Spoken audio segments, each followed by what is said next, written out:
Sa ating pong ika-apat na gabi ay we will talk about our fears, yung ating pong mga takot. Ang mga psalms po o ang mga awit ay mga deeply emotional prayers. Kung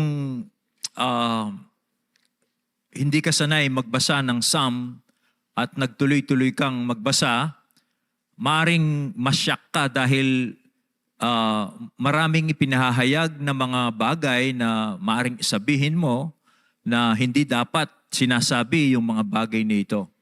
Bakit po kasi ganon? Kasi yung pong mga awit, mga nag-compose nito, ay pinaprocess nila ang kanilang mga nararamdaman sa presensya ng Diyos. Yung galit nila, yung pagdududa nila, yung mga paghihirap na nararamdaman. So, ganun ang kanilang mga paraan para mailagay sa tama yung kanilang mga nararamdaman. Pero sa tingin ko, tayo mga Pilipino, walang masyadong problema sa mga emotional na pagpapahayag. Kasi tayo mga Pilipino ay mga emotional tayo.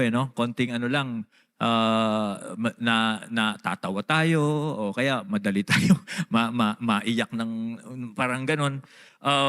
In fact, yung minsan pakiramdam natin pag meron tayong kaaway, yung sinabi ni David dito parang minsan ganon ang gusto nating ipanalangin. Tingnan niyo yung verse 7.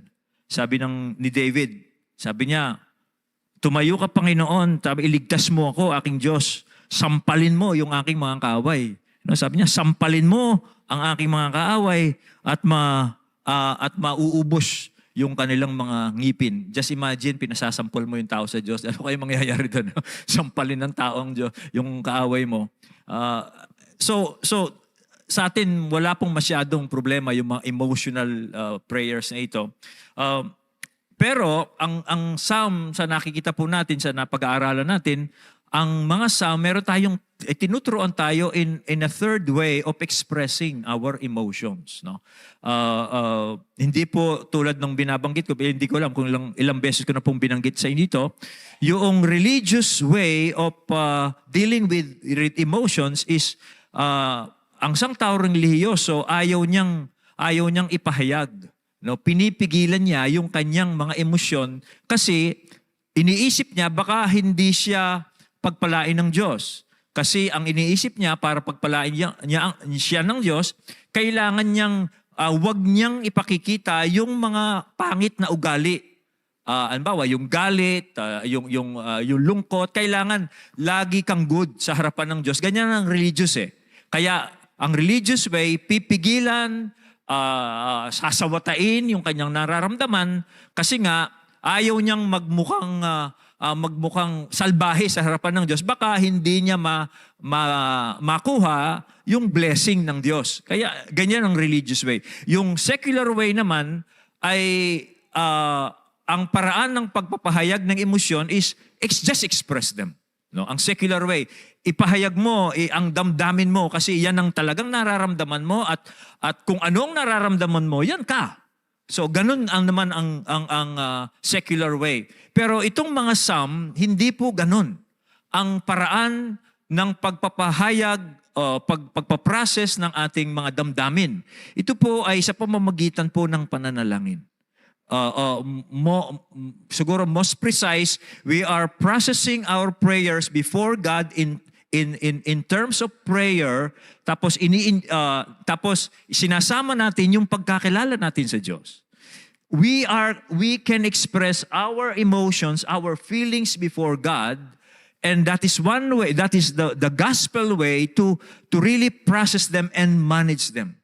And of course, hindi natin kinakalimutan yung mga aral ng Diyos na iintindihan natin. Ini-incorporate po natin yung mga alam na natin na katuruan ng Diyos sa ating mga pananalangin o sa ating pong mga emosyon na ipinahayag sa Diyos. So that is the biblical way, the gospel way.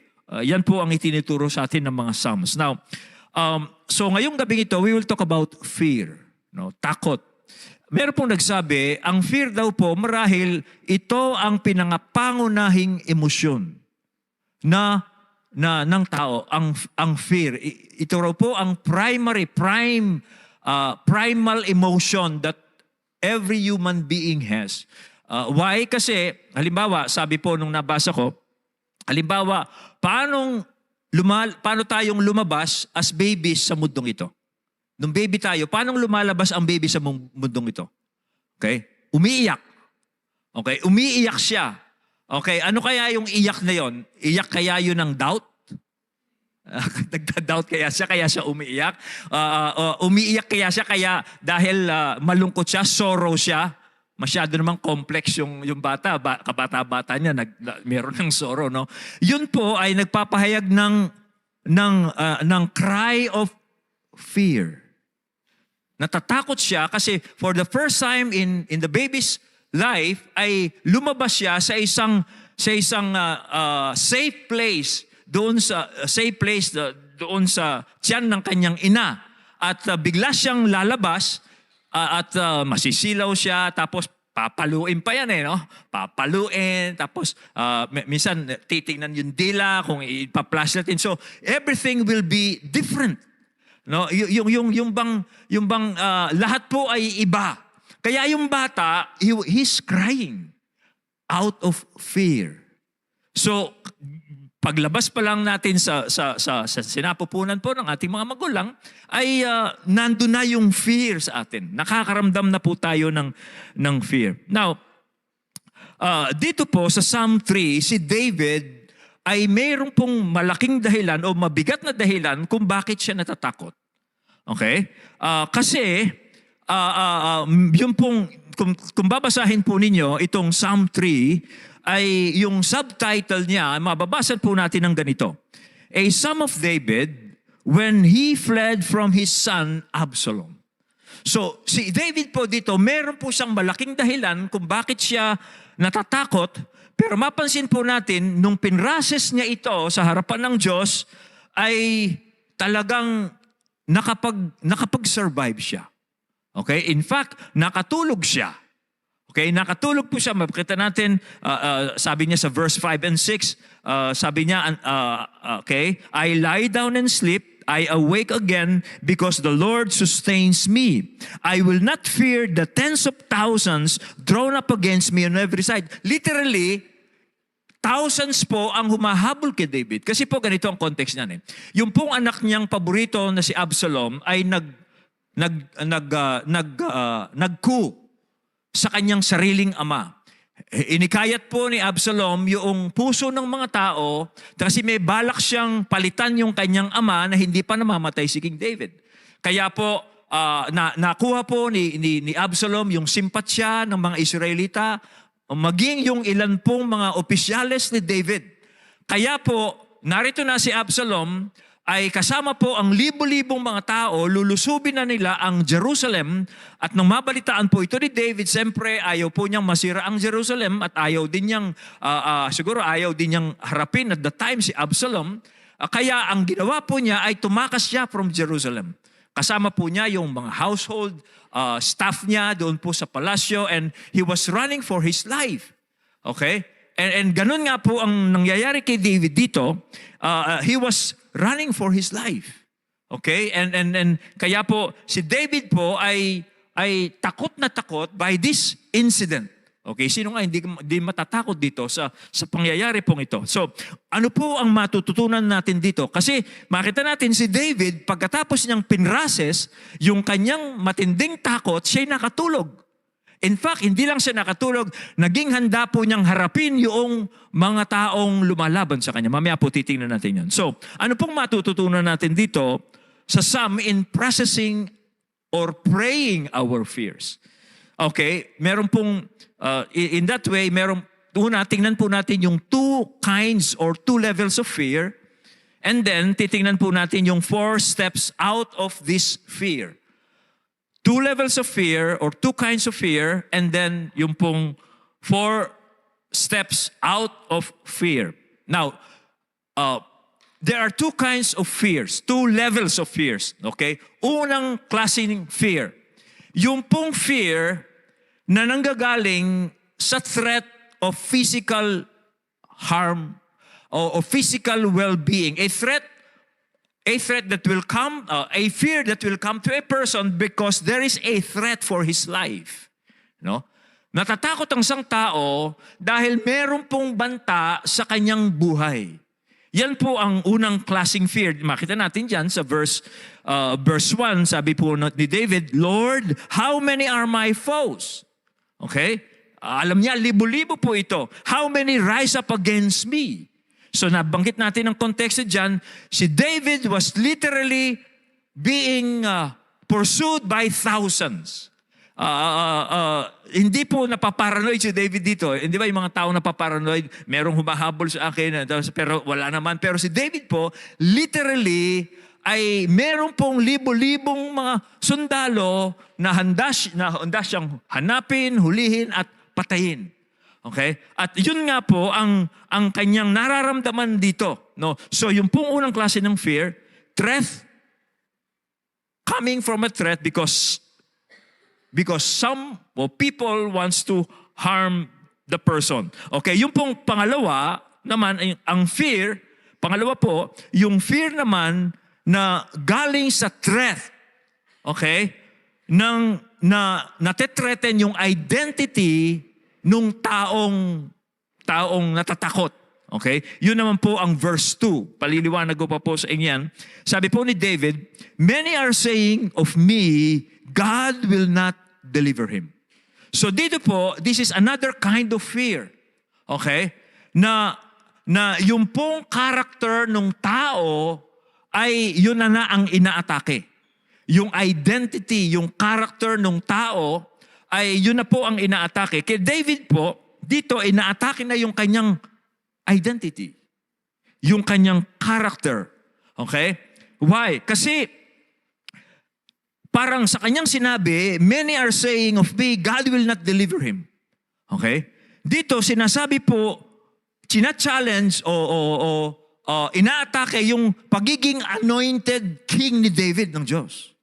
Okay? Alam po natin, ang Diyos po, inanoint niya si David to be the king of Israel after Saul. At dito po, ay sinasabi ng mga taong humahabol sa kanya, sa isip ni David, na iniwan na siya ng Diyos. Okay? Iniwan na siya ng Diyos at sinasabi nila na si David because of his past sins. Alam niyo yung mga past sins si David? Okay? He committed adultery against Bathsheba and then David murdered the husband of Bathsheba. At sa tingin ng mga tao, si David hindi na fit to become their king. Dahil nga po sa mga kasalanan niya at sinasabi nila si David ngayon tulad ni Saul, nung si Saul nagkasala siya, inalis siya ng Diyos sa pagiging hari. Kaya si David, sabi nila, hindi na nararapat maghari sa atin because of his sin and now God is rejecting him as God rejected Saul. So dito, ang po nangyayari dito, inaatake na po yung character ni David. Yung pagiging anointed niya as king.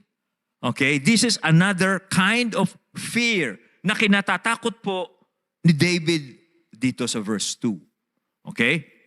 So yung pong una, physical, dito naman is really something psychological or spiritual. Okay? Now, how does this relate to us? Okay, hindi naman tayo mga maghahari. Okay? Paano magre-relate? Wala namang humahabol sa ating libo-libong mga tao na gusto tayong siraan, ganito, o patayin at siraan. How does this relate to us? Now, okay, in my studies, hindi naman ako eksperto dito, meron pong lumabas na study in the mid-20th century. Ito po ang sinasuggest ng mga psychologists, psychiatrists sa kanilang pag-aaral. Sabi po nila, meron nga pong dalawang klaseng fear. One is fear and the other one is anxiety. Okay, what's the difference? Actually, sa Bible po ay wala naman actually difference yun. Fear and anxiety, in fact, they are the same thing, pero meron pong konting difference, pero they're always overlapping. Pero ayon po doon sa doon sa mga psychiatrists, psychologists na yon, doon po sa pag-aaral nila, meron po silang pinupunto na bagamat hindi biblical, it is somewhat important and significant. Na sinabi nila meron pong dalawang klaseng fear, yun nga pong fear at saka yung anxiety, the other form. So what's the difference? Ang difference po between fear and anxiety, ayon po sa mga ekspertong ito sa isip, okay, yung fear, parang ganito. Yung fear ay lumalabas, yung fear na ito lumalabas, halimbawa, tumatawid ka sa kalye, and then merong biglang mabilis na hindi mo napansin, mabilis na kotse paparating sa iyo. At dahil nasa gitna ka na ng kalye, yung matulin na kotse, iiral yung fear. At dahil nga po, malapit na siya, anong gagawin mo? Tatakbo ka. At nakaligtas ka. So yun yung fear na una. There is a threat to your physical life. Pero yung anxiety naman ay ito. Matapos mong malampasan o matapos kang maligtas doon sa muntik ka ng masagasaan, makakaramdam ka na ng anxiety. Okay? Dahil nabuksan ka sa katotohanan, pwede kang matepok, ganun-ganun na lang. Kaya, simula noong almost death experience mo, meron ka ng anxiety. Na dala-dala mo na ngayon, kahit na siguro tuwing ikaw ay lilipat ng daan. O kaya, sa iba't ibang pagkakataon, you have that anxiety. Okay. Now, yung una, yung fear, somewhat is healthy. Healthy kasi when there is a threat in your life, that kind of fear will energize you, will save you. Like, merong darating na sasakyan, so makakaramdam ka ng takot, that fear will energize you, and then you will save yourself. Pero yung isa is destructive. Okay, kasi wala namang sasakyan, okay, meron lang daan na meron tatawid ka, nakakaramdam ka nun, pero wala namang sasakyan. Okay? At somehow, posible po ang isang tao ay magkaroon ng ganong klase. Okay? Meron siyang anxiety, which actually paralyzing. Kung yung fear is energizing, yung anxiety is paralyzing. Okay? Kasi pag naramdaman mo yan, wala namang threat, wala namang panganib, na iisip mo lang, nalagay lang sa iyong kaisipan, sa iyong subconscious, sa iyong pagkatao, wala naman. Pero nag-i-spend ka ng energy. Yung energy sanang yon, magagamit mo yon sa tunay na fear, na danger. So that is, yun po ang other form of fear. Now, how does that relate to David? Si David, yun po ang two kinds of fear ni David. Yung verse 1 was physical, yung verse 2 was psychological. Iniisip niya na baka iniisip na ng mga tao na wala na siyang karapatan para maghari pa. Okay? Kaya siya tumatakbo sa mga tao. Nagkaisa yung mga tao laban sa kanya, nakuha ni Absalom, yung pong simpatsya ng mga tao. Bakit nakuha ni Absalom? Marahil nisip ni David, talagang siguro, sinisip ng mga tao, hindi na ako karapat-dapat maghari. Okay? Inaalis na ng Diyos sa akin yung anointing. So, ganun po marahil ang nangyayari kay David dito. Okay? Merong fear, at the same time may anxiety. In fact, I could relate to this kasi meron po akong personal example of psychological fear. Medyo nakakatawa lang itong karanasan. This is a true experience of mine. Okay? naintindihan ko yung sinasabi nung author, no? Ako po kasi, through college, di ba, honest naman ako sa inyo, when I was in college, I was on drugs.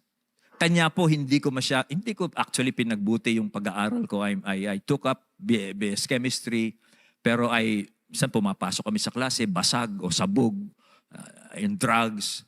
Minsan, isang barkada ko nga, pinag-solve yung problem. Ang galing ng barkada ko ngayon, sabog kami pares, pero na-solve yung problem. Ano? Pero ako, hindi ko kaya yun. Ano? So, ibig ko sabihin, I did not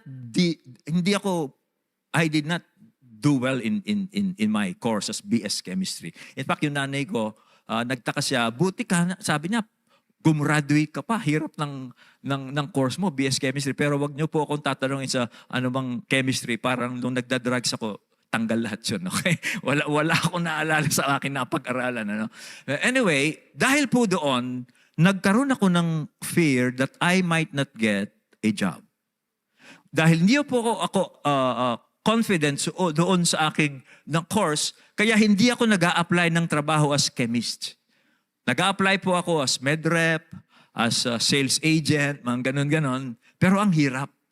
Ang hirap kasi pinipilit ko lang sarili ko na magtrabaho kasi ayoko nga yung course ko eh. Wala akong confidence dun eh. Kaya iniiwasan ko yon.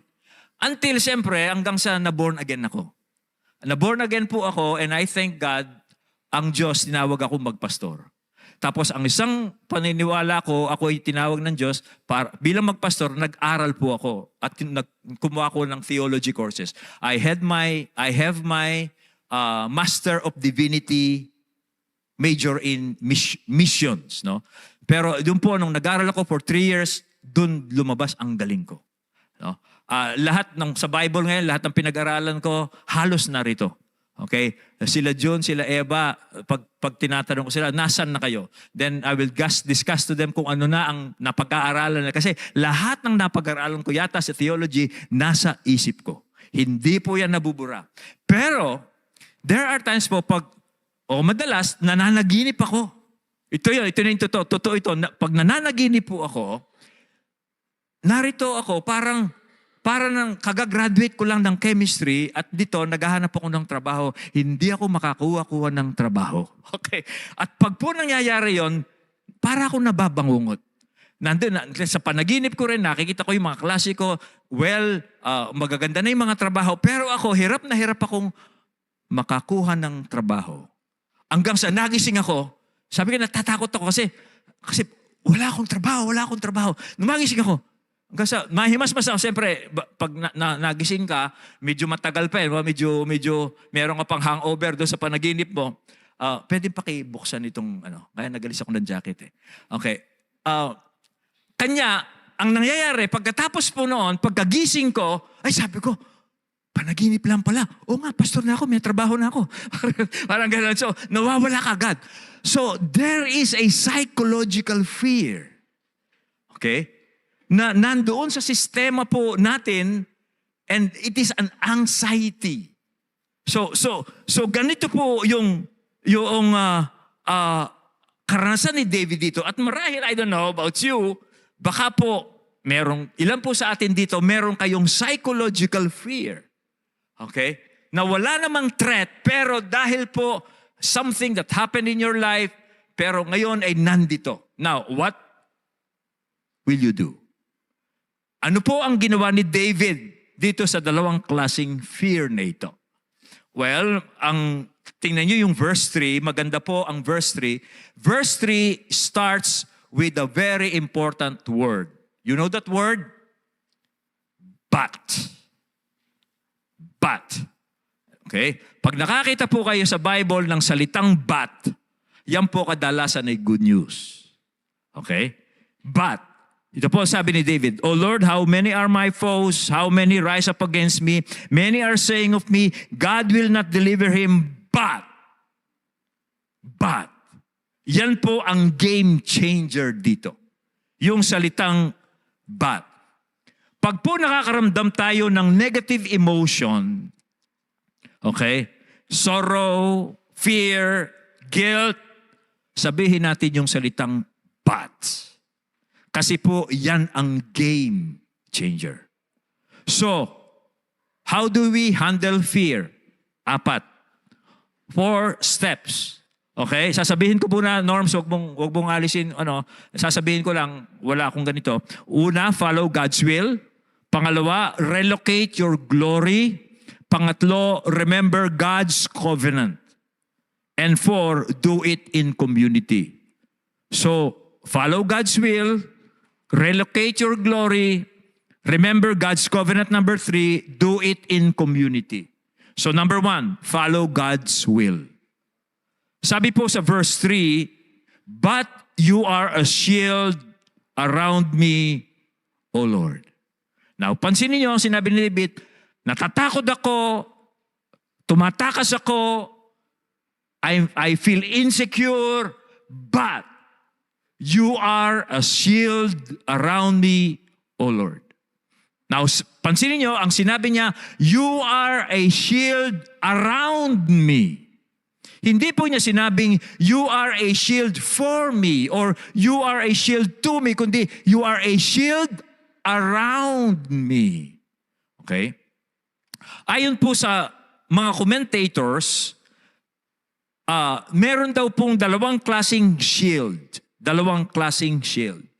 Yung isa is a round shield, bilog, na ginagamit raw po yon for hand-to-hand combat. Okay? Yung round shield na yon, ginagamit yon pag mano-mano yung labanan sa gyera. No, yun no'y panangga pag tumataga o hinahambalos ka ng yung kaaway, yung round shield, pananangga mo, pag nasangga mo, titira ka naman sa kanan. O, depende kung right-handed ka or titira ka sa kanan. So yung round shield, panangga, hand-to-hand combat, panangga, then titira ka. Pero the other kind of shield is a big shield. Yung big shield, yung pwede niyang takpan ang buong katawan mo. Okay? Ito po ang tinutukoy dito. Yung buong katawang pagtakip sa isang sundalo. Kailan po ginagamit ito? Hindi po sa hand-to-hand combat, kasi malaki yan, kundi pag nag-a-advance ang army, sinusundan yung general para po gapiin ang isang palasyo o isang kampo ng kanilang kaaway. Ginagamit po nila yung big shield.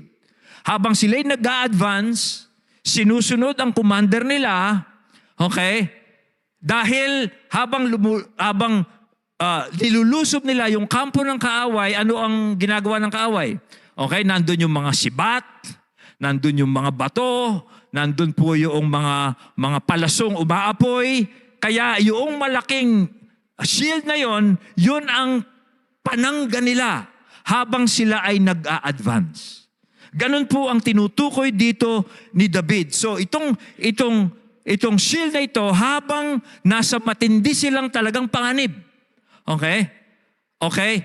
Habang sinusugod nila yung panganib, hindi na ginagamit ito para tumakas sila sa panganib. Hindi. Sumusugod sila kasi gusto nilang gapiin yung kampo ng kaaway. Sumusugod sila, kaya ginagamit nila hindi para tumakas, kundi pasugod. Yung pong shield na ito. So, ano po ang implication ni David dito? Na you are a shield around me. Ito po yung implication. Parang sinasabi ni David, O Lord, natatakot po ako. Marami po ang kumakalaban sa akin at inaatake po yung identity ko. Pero, O Diyos, okay, alam kong habang sumusunod ako sa iyo, poprotektahan mo ko. Habang sumusunod ako sa iyo. Yun po ang implication na sinasabi ni David. Hindi po niya sinasabi, Panginoon, takot ako, pero alam kong walang masamang mangyayari sa akin. Hindi ganon. Kundi sinasabi niya, Panginoon, takot ako, pero alam ko habang sumusunod ako sa iyo, poprotektahan mo ako.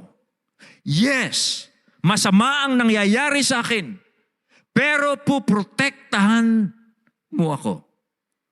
So yun po ang implication niya. Okay? Natatakot siya, pero ang Diyos yung kanyang shield. Okay? Iniingatan siya ng Panginoon. Hindi siya inaalis sa danger. Okay? Hindi siya inaalis sa danger. Kundi iniingatan siya sa danger. Okay? Nandun yung danger, hindi siya inalis. Kundi iningatan siya sa danger. Meron pong malaking difference yun. Hindi siya inalis. Kundi iningatan siya sa danger. Now, ito po ang message naman po sa atin ay ito. Alam mo niyo mga kapatid,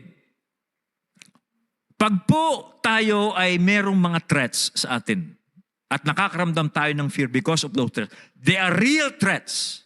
Okay? Or, siyempre, pag medyo real, minsan uma-under din yung psychological threats. Kasi minsan pinalalaki natin yung problema, di ba? Okay? Habang sumusunod po tayo sa Diyos, hindi po niya aalisin yung mga dangers na kinatatakutan natin, pero habang sumusunod po tayo sa Kanya, isi-shield po tayo ng Diyos sa mga danger na yun. He will not take us out of the danger, of those dangers, but He will shield us from those dangers. He will shield us through those dangers, and even despite those dangers. Despite those dangers. Anong despite those dangers? Kasi po, mga kapatid, pag po sumusunod tayo sa Panginoon, habang sumusunod tayo sa Panginoon, habang pinipilit nating sumusunod sa Panginoon, kahit na natatakot tayo, okay? Kahit na po masama ang nangyayari sa atin, pero sumusunod tayo sa Panginoon, alam po natin, iingatan po, protektahan po tayo ng Panginoon. Despite the danger. Ano ang despite the danger? Halimbawa, maaahiya ng Diyos na merong loss. Nawalan ka. Ahayaan ng Diyos yun na mawalan ka kasi alam ng Diyos, mas merong mas malaking mawawala sa iyo pag hindi nawala ito sa iyo. Okay? Halimbawa, God will allow you to suffer pain now because God is protecting you from a greater pain in the future. Okay? So despite of this danger, ang Diyos po iingatan ka. Halimbawa, sa mga, naisip ko lang ngayon, yung mga tawag dito, mga boyfriend, girlfriend, okay? Meron kang gustong babae, talagang pinagpe-pray mo, talagang parang pag hindi ka sinagot, mamamatay ka. Okay? Hindi ka sinagot. Anong pakiramdam mo? Gusto mo magpakamatay? Okay? Pero hindi mo alam, kaya hindi kayo nagkatuluyan dahil pag nagkatuluyan kayo, mas malaki ang problema mo. Okay? Hindi mo nakuha yung business deal na yon. Okay? Dahil pinoprotektahan ka ng Diyos sa isang major business deal na hindi mo alam, pag nakuha mo yung business deal na yon, makakasira sa iyo yun.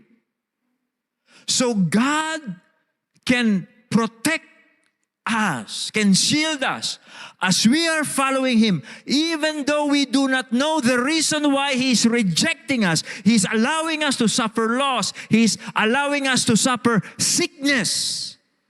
But as long as we follow our general, our commander, He will shield us.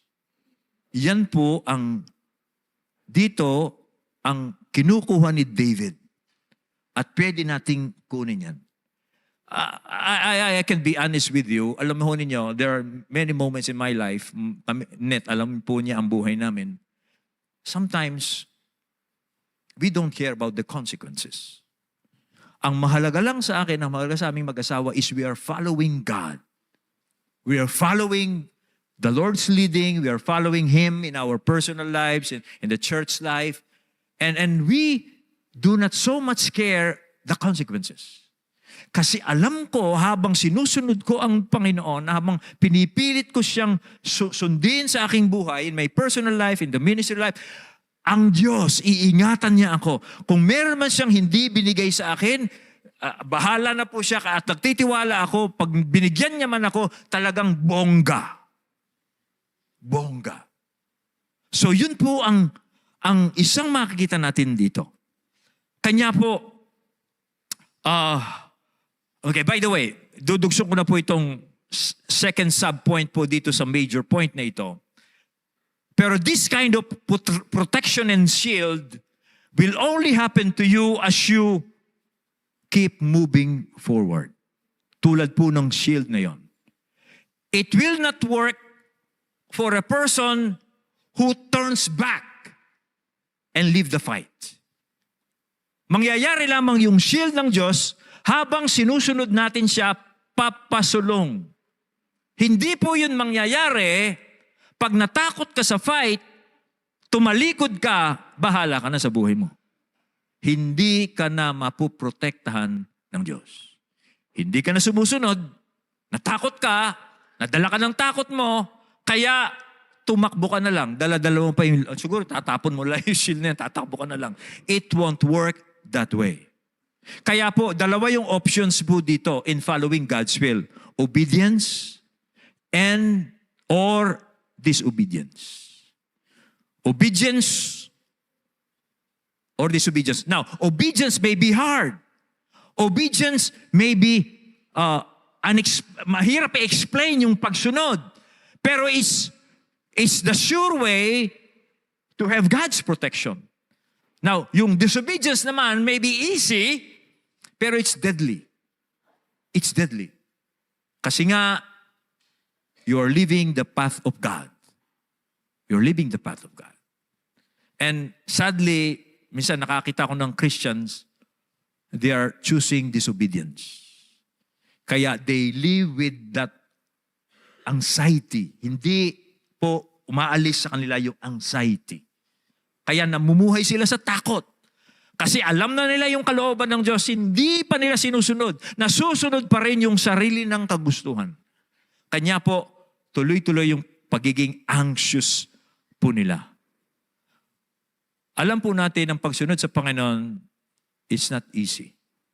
Ang pagsunod po sa Panginoon sa Kristo is not easy. Kaya nga, sabi ng Panginoon, if you want to follow me, you have to deny yourself. Deny yourself. Take up your cross and follow me. Ibig sabihin, hindi mo susundin ang sarili mo. Kahit na natatakot ka, kahit na hindi mo gusto yung pinagagawa ng Diyos sa iyo, you have to deny yourself if you want to follow Christ. It's not easy, but it is the sure way of salvation. Okay? Ito ang tanging paraan para talagang i-shield ka ng Diyos. Okay? Ganyan po ang nangyari sa Panginoong Kristo. Ang Panginoong Kristo, nung pong nasa Garden of Gethsemane siya, alam niyo nangyari sa kanya, di ba? Lagi ko kinukwento ito. I'm trying to inject always the gospel here. Na ang Panginoong Kristo, nung siya nasa Garden of Gethsemane siya, sabi po ng Bible, he was sweating blood. Why? Okay? He was not being sorrowful.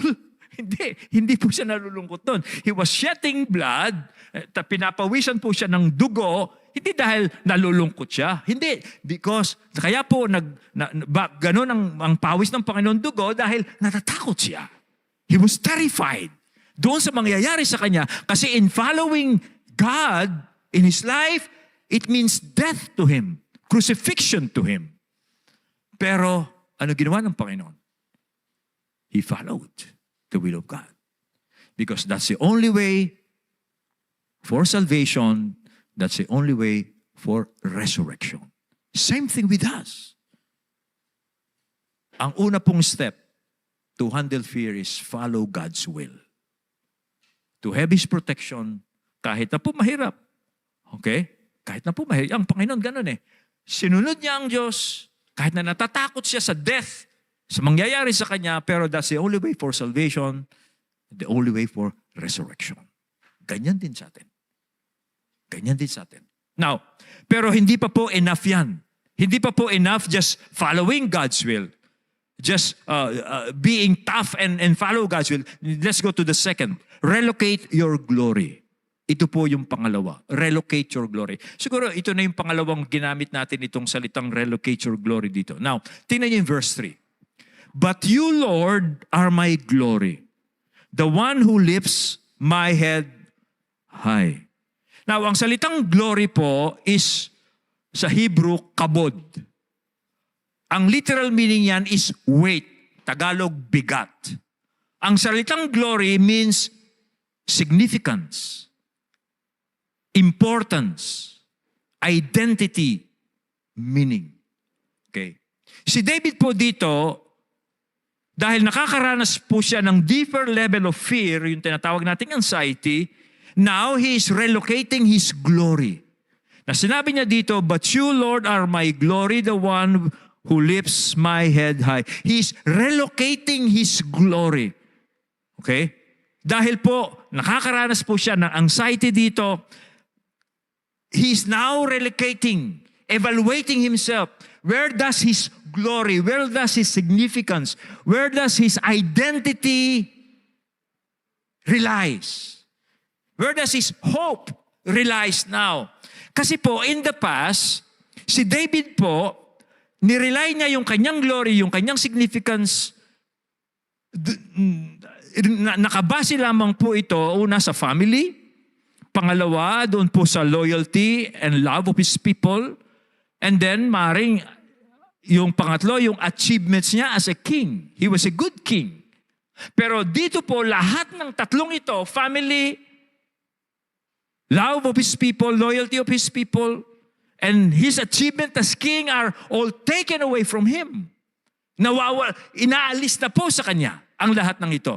Yung anak niyang panganay, lumalaban sa kanya. So, dati, alam niya, mahal siya ng pamilya niya, ginagalang siya ng pamilya niya, pero dito, sarili niyang anak, kinakalaban siya. So, wala na yun. Okay? Dati yung kanyang mga tauhan, pag nagsalita lang si David, agad sumusunod. Okay? Yung loyalty nila, ganun lang yung loyalty nila. At siya nag-rely siya sa kanyang importance doon sa pag-ibig and loyalty ng kanyang tao. Pero dito, wala na rin yun. And then, yung pong kanyang achievement as king. He was really a good king. Okay? Ang galing niyang hari. Okay? Napaunlad niya yung Jerusalem. Naprotektahan niya. Lumawak ang sakop ng Israel. Pero ngayon, people are questioning his fittedness as king. So wala na rin yun. So somehow dito po, okay, sinasabi niya ngayon, but now Lord, you are my glory. You are my glory. He has to relocate his glory kasi yung mga inaasahan niya, kinuha na. Wala na po sa kanya. Okay? Kaya sinabi niya, Panginoon, I'm relocating my glory. You are my glory. You are my significance. You give me meaning. You are the most important person to me. You give me importance. At tapos sinabi niya, you are the lifter of my head. Anong ibig sabihin ng the lifter of my head? Well, di ba, pag you are lifting your head, you are confident. Di ba? Pag nakatungo kang ganon, nahihiya ka. Pero pag confident ka, laging nakataas ang ano mo. Si David dito, talagang nakatungo na. Talagang bagsak na yung kanyang pagmumukha dito dahil nga itong mga bagay na kanyang inaasahan dati, inawawala sa kanya. Pero sabi niya, you are now the lifter of my head. You make me sure, you make me confident. Yun po ang sinasabi niya ni David dito. Well, ano po ang application nito sa atin? Well, ganito po ang application. Wala pong masama sa pamilya. Maganda po yung pamilyang nagmamahal sa atin. Wala pong masama na mahalin natin yung ating mga anak, halimbawa. Hindi po masama, siyempre mabuti, minamahal natin ang ating asawa, minamahal natin ang ating pamilya, minamahal natin ang ating mga anak. Pero pag po dyan lang natin pinaikot ang buhay natin, magkakaroon po tayo ng tuloy-tuloy na anxiety. Why? Kasi ang mga bagay po, yung pamilya natin, asawa, anak, lagay mo dyan yung career mo, lagay mo dyan yung pera mo, lagay mo dyan yung property mo. Wala pong masama dyan. Blessing po ng lahat ng Diyos yan. Pero pag po inilagay natin ang importansya natin, ang significance natin, ang meaning natin, dun po sa mamabuting bagay na yan, at nawala po ang significance natin sa Diyos lamang, we will have that anxiety. Magkasakit po yung anak natin, baka mamurit ka. Sabi nga natin Kapampangan. Dahil binuhos mo na yung sarili mo sa anak mo. Okay? Yung pamilya mo, or your boyfriend, your girlfriend, your spouse, or your future, your career, pag po yan ang tinitingnan mong nagbibigay sa iyo ng significance, you're always anxious. Hindi ba totoo yan? You will always feel anxious. Okay? Yung trabaho mo, or whatever, you'll always feel anxious. Kanya po, dito, si David, he's now transferring his glory back to God. At ito po yung next step. Matapos po yung una, follow God's will, pero po hindi po sapat yan. Kailangan mong evaluate yung sarili mo. Saan na yung hope mo ngayon? Sana yung significance mo ngayon? Sana yung nagbibigay sa iyo ng meaning sa buhay? Huwag po nating sasabihin, siya ang nagbibigay sa akin ng sigla sa buhay. Iyon ang nagbibigay sa akin ng buhay. Yan po, magkakaroon po kayo ng tuloy-tuloy na anxiety. It has to be God. Doon natin. Now, ingat po tayo kasi we easily fall into setting our hope on the things we see. Because it's hard to put our hope in the God who did not see. Kaya po ingat tayo. Okay? So yun po yung pangalawa. Hindi po sapat yung sumusunod ka sa kalooban ng Diyos. Pangalawa po dito, titingnan natin, evaluate natin, nasaan niya yung glory natin. Saan yung nagbibigay sa atin ng significance? Pag po nasa isang bagay, na isang tao, na isang karera, or whatever, nasa isang relationship, let us take it from them and give it back to God. Yun po ginawa ni David. And then, hindi pa po sapat. Hindi pa po sapat. Ano pa po ang susunod? Ito po yung pangatlo.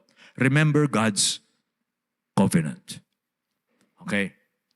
Remember God's covenant. Ito po pansinin nyo, nagawa po ni David yung nag-relocate siya ng kanyang glory, sinunod niya yung kalooban ng Diyos kasi alam niya yung covenant ng Diyos. Alam niya yung covenant ng Diyos. At parte po ng kanyang pag-handle ng kanyang fear ay inalala niya uli ang covenant ng Diyos, God's covenant love. Dito po sa verse 4, mabasa po natin, si David po nanalangin siya confidently. Sa kabila po ng kanyang mga failures and faults, na nalihis siya sa kanyang sa paglalagay niya ng kung saan yung glory niya, pero nagpray pa rin po siya confidently. And he was confident and he was assured that God answered him. Napansin in verse 4, tingnan yung verse 4. To the Lord I cry aloud, and he answers me from his holy hill. Nanalangin siya, at he was so confident that God, despite his fault, answered him. Why?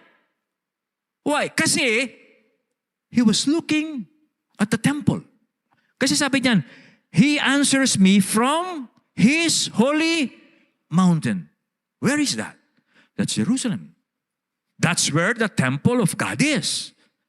That's where the sacrifice is being offered. The sacrifice, the animal sacrifices in the temple were commanded by God because they are signs of His covenant people, of His covenant love with His people.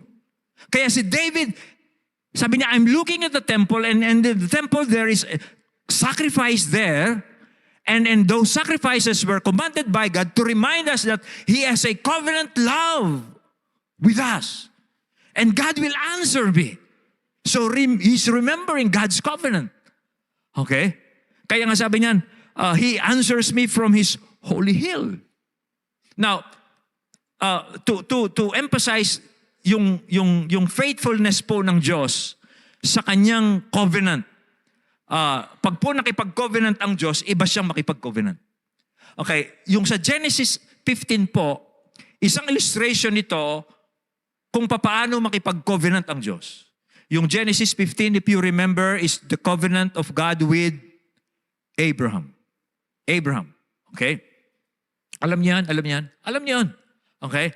Na noon, kundi doon sa Genesis 15, pupunta lang po tayo ng konti doon, okay, parang si Abraham o si David ay kaparehas siya ng sitwasyon ni David. Okay? Kasi sa Genesis 15, ito po ang mababasa natin, na sinabi ng Diyos kay Abraham na kung titingnan mo, parang parehas po sila ng sitwasyon. Babasahin ko muna yung sinabi ng Diyos kay Abraham. After this, the word of the Lord came to Abraham in a vision. Do not be afraid, Abram. I am your shield, your very great reward. Napansin nyo, kung titingnan nyo, same thoughts, same ideas ang makita natin dito. Do not be afraid. David was afraid. Tapos, I am your shield. Lord, you are my shield. Tapos sabi niya, your very great reward. Lord, you are my glory. So, dito makita natin, parang same yung kalagayan nila. Now, yung context po dito, bakit po ganito ang pagsasabi ng Diyos kay Abraham dito, most probably, kung babasahin po ninyo yung mga naunang mga talata, okay, mga naunang talata, si Abraham po ay natakot, baka mag-rest back yung pong mga hari na kanyang tinalo. Okay? Dahil niligtas niya yung kanyang pamangking si Lot. Naalala niyo yung kwentong yun? Merong 5 hari na tinalo po si Abraham with his 300 army para iligtas po si Lot. At marahil, after that war, si Abraham po ay natakot baka mag-rest back yung army yun. Kaya sinabi po ng Diyos sa kanya, do not be afraid, Abram. I am your shield, your very great reward. Inassure po siya ng Diyos, okay, sa kanyang proteksyon. And then si Abraham po, bigla niyang naisip, wala akong anak. Wala akong pagmamanahan ng mga blessing mo sa akin. Paano kung matitiyak that you will bless me? Kanya po, nakipag-covenant ang Diyos kay Abraham. Ano po ang ginawa ng Diyos para matiyak niya kay Abraham na talagang sasagutin siya, bibigay ng Diyos, tutuparin ng Diyos ang lahat ng kanyang pangako. Gumawa po ang Diyos, ang tawag po ng mga ibang dito, commentators, God cut a covenant with Abraham. Cut a covenant. Cut a covenant. Kasi po, ang pinagawa ng Diyos kay Abraham ito, kumuha ka ng mga hayop, kambing, toro, ano pang mga hayop, tapos hatiin mo sa gitna. Hatiin mo sa gitna. Okay? And then, irela mo yan. Tapos po, ginawa yun ni Abraham, naghati po siya, hinati niya yung po mga hayop, hinati niya, ginawa niyang 2 parte. At tapos po, nung paggabi na, akala ni Abraham, siya ang lalakad doon. Kasi, nung pong panahong yon, ang notary public, para ang notary public noon, para maano yung covenant, yung covenanting parties, lalakad sila between those killed animals. At habang naglalakad sila doon, parang sinasabi, pag hindi ko tinupad itong pangako kong ito, ganito mangyayari sa akin, mamamatay ako. Papatayin mo ko. Ganun ang notary public noon. Okay? Ganun notary public. Para ma-seal nila yung covenant. So, ang ginawa po, akala ni Abraham, siya ang lalakad doon. Pero nung gabi na, biglang lumitaw ang isang apoy at saka yung isang malaking kaldero, signifying God. Nung gabi na, yung pong malaking kaldero at apoy na yon, siya ang pumagitna. Nakipag-covenant ang Diyos kay Abraham. Ang Diyos lang ang lumakad. Na parang sinabi ng Diyos, sinusumpa ko sa iyo, lahat ng pinangako ko sa iyo, mangyayari. Ako, lumakad ako dyan. Siya lang, si Abraham hindi. Ang Diyos lumakad. Notary public ng Diyos yun. Okay. Parang yun ang sinasabi ni David. Ang Diyos, He will answer me. So, during his fear, David remembered God's covenant. Na alam niya na ang Diyos hindi siya nagbabago sa kanyang pakikipagtipan. So that is very important to us to remember that. When we are fearing, psychologically or physically, una, follow God's will. Pangalawa, relocate our glory. And then, di pa sapat yun, kailangan alalahanin natin yung covenant ng Diyos. Hindi yun magbabago. Maaaring magbago tayo, pero ang Diyos hindi magbabago. Kasi yan ang panghahawakan mo eh. During fear kasi, during anxiety, as if everything is changing or everything has changed. So you have to hang on to something that do not change. And that is God's covenant. Babalikan at babalikan mo yun. Pag meron pong nangyayari sa inyong buhay, huwag po ninyong kakalimutan bumalik kayo sa tipan ng Diyos. Yun ang assurance ninyo when you are going through anxiety. Hindi kayo iiwan ng Diyos. Okay, that's the third. Okay? Yun po yung, by the way, for us believers, how can we be sure that God will carry us through our fears, even our anxiety? Well, we look at Jesus Christ. We look at Jesus Christ. Because Jesus po, siya ang ating covenant. Siya ang Diyos, si Jesus Christ po, siya ang sign ng covenant niya sa atin. At siya po ang sign ng glory ng Diyos sa atin. Okay? Siya po. Okay? Kanya po, pag we look at Jesus Christ, we remember God's covenant. We remember His covenant. And then, pangatlo, yung 3 steps po, hindi pa enough yan. Meron pang isa. Okay? Hindi po enough yung follow God's will, then hindi po enough yung relocate your glory, hindi pa po enough yung remember God's will. Ito po yung pang-apat. And this is the last one. Do it in community. Do it in community. Now, pansin niyo yung verse 7 and 8. Dito po si David, parang nagalit na siya. Sabi po sa verse 7, Arise, Lord, deliver me, my God. Strike all my enemies on the jaw. Break the teeth of the wicked. From the Lord comes deliverance. May your blessing be on your people. Si David po dito, matapos po niyang ma-overcome na yung fear niya and anxiety, mapansin natin dito parang nagalit na siya. Okay? Ngayon, ano po ang iniisip na ni David ngayon? Ngayon pong parang naka-recover na siya sa kanyang fear, nakatulog na siya at nagkaroon siya ng confidence sa Diyos. Kasi nga po, ito, sinusunod niya ang Diyos, na-relocate na yung kanyang glory. Ngayon, malakas na ang loob. Ano ang inisip ni David? Okay? Sabi niya sa verse 7, Arise, Lord, parang handa na siya makipaglaban. At ang verse 8, anong inisip niya? Sino inisip niya? His people. His people. Sabi niya, from the Lord comes deliverance. May your blessing be on your people. Ang naisip po niya ay ang kanyang bayan. Ang kapakanan po ng kanyang bayan, ang naisip niya, why? Kasi alam niyang si Absalom hindi magiging mabuting hari. And now, David has to rescue his people from his son Absalom. Na alam niyang hindi siya magiging mabuting hari at yung bayan niya ay magsasuffer lamang kung si Absalom ang maghahari. Kaya mababasa natin po sa 2 Samuel 18. Kasi yung pangyayari ito ay nasa 2 Samuel 16 yan, 15, 16, 17. So sa 18, dito si David, makita natin, he was now forming an army. He will rescue his people from Absalom. Okay? What's the point? The point is this. Ano po ang opposite ng fear? Sabi po ng Bible, the opposite of fear is love. Para ma-overcome daw po natin ang fear, we have to overcome it with love. Sabi po ng 1 John 4:18, there is no fear in love, for perfect love drives out fear. So dito, ano na ang nararamdaman ni David? It's love for his people.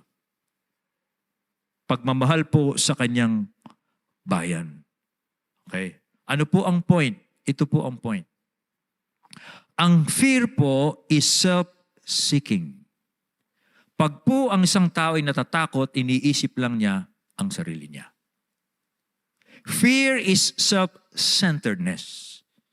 Iniisip lang ng taong natatakot ang sarili niya. Now, para po completely ma-drive out ang fear po sa atin, we have to love.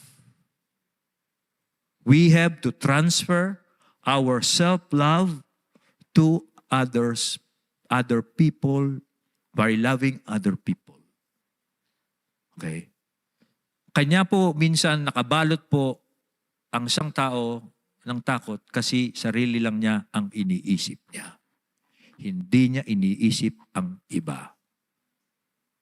This is where we need community. We think of serving others, not others serving us. Pag po laging iniisip ng tao ang kanyang sarili lamang, hindi niya iniisip ang iba, he will always live in fear. Siguro, I can testify from my own experience. Siguro itong advantage ko po sa karamihan sa inyo. Ako po mas less ang fear ko. Alam niyo bakit? Kasi kayo lang ang aking laging iniisip. Pag tinatanong ako sa prayer meeting natin, Pastor, ano pong concern nyo? Wala naman akong concern kundi kayo. Kaya po, I don't always think about myself. I always think about the church. Kaya siguro lessen ang fear ko. Okay? And when I pray for you, that's what is coming out. I'm just using myself as an example. Okay? If you want to come out of fear, serve, love other people. Don't always think about your own self. Kasi ang maganda pag you are serving other people, you are thinking of them, not you. You are not thinking of your problem, you are considering theirs. Kaya, yung problema mo, hindi ka napapraning. Okay, hindi mo sosolve ang problema mo. Hindi. It's just minsan, dahil ang problema mo lang, ang iniisip mo, ang laki-laki. Pero pag iniisip mo rin ang problema ng iba, lumilit ang problema mo. Pero kung lagi mo lang iniisip ang problema mo, ang laki ng problema mo. Ang laki ng problema mo. Kasi sarili mo na iniisip mo eh. No? Wala ka ng panahon pag nagka-problema ka na, wala na, hindi ka na makausap. Ano? Leave me alone. No? Hindi na ako attend ng church. May problema ko. No? Parang ganon. You will leave out your community. Huwag muna tayo mag-cell group. May problema ako. Diyan ako advantage sa inyo.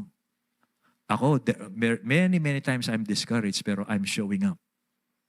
And it helped me a lot. Buti lang, pastor ako. No, kung di ako pastor, siguro, problemadong tao rin ako. Kasalamat sa Diyos, tinawag ako magpastor. Okay, so, yun po yung kumpleto dyan. Do it in community. Serve others. Don't always think about yourself. Pag nagka-problema ka, huwag kang mag-withdraw sa community. Huwag mo sabihin, oy, may problema ako. Hindi mo na ako a-attend. O may problema ako. Kayo na lang muna dyan. May problema ako. Pag wala na akong problema, babalik ako. Mali. Lumalaki yung problema mo. Again, si Jesus Christ, ang ating Panginoon, ano pong nangyari sa Kanya? Last na po ito. Sa Gethsemane, ang Panginoon, He was terrified. Pero sabi po ng Bible, for the joy set before Him, He endured the cross. He despised the shame for the joy that was set before Him. Anong joy set before Him? The joy of salvation. The joy of people being saved. The joy of God. He will be glorified. The joy of gathering people for God. He was not thinking about Himself. He was thinking of other people. Mapapansin nyo, the gospel always gives us lesson. The gospel. Kanya po, it's very, very, very important for us to always look at the gospel. Because nandyan po lahat ang blessing po natin. Now, lastly, what is my appeal? Let us always evaluate our glory. Sabi ni Piolo Pascual, Sabi sa interview ni Tony Talks, anong natutunan mo? Sabi ni Piolo Pascual, find your center. Siya nakapanood ng interview yun. Find your center. Si Piolo Pascual. Grabe, no? Galing ng theology niya. No? Find your center. Sabi niya, nalaman ko na pag wala kang center, magulo yung buhay mo. Okay? At sino ang center? The Lord Jesus. Siya po ang binigay sa atin ng Diyos as our glory. Okay? Pag po hindi si Jesus ang center natin, tao ang naging center natin, pamilya, anak, o career, ligaw na tayo. We will be full of anxiety. But when we have Jesus, siya po ang hindi magbabago. Pagbago na ang lahat, pero ang Panginoon, hindi po magbabago. Let us pray. Aming Ama, salamat po sa Psalm 3 na naisulat po para maipakita sa amin how we process, how we pray our fears. Tulungan niyo po kami patuloy as we are going through the problems of life to always reevaluate our center, our glory, reevaluate where we put our hope, our trusts, our happiness, and may we always find the glory that you have given to us in Christ Jesus. Kaya po, O Diyos, I pray na ito pong mga lesson na ito ay gamitin namin so that hindi po kami ma-overwhelm, hindi kami mamuhay sa anxiety, hindi po kami mamuhay sa psychological fears na hindi naman iniisip lamang namin pero hindi naman talagang nangyayari. And help us by the Holy Spirit to focus on our center, your Son, our Lord Jesus Christ. In this we pray in His name. Amen.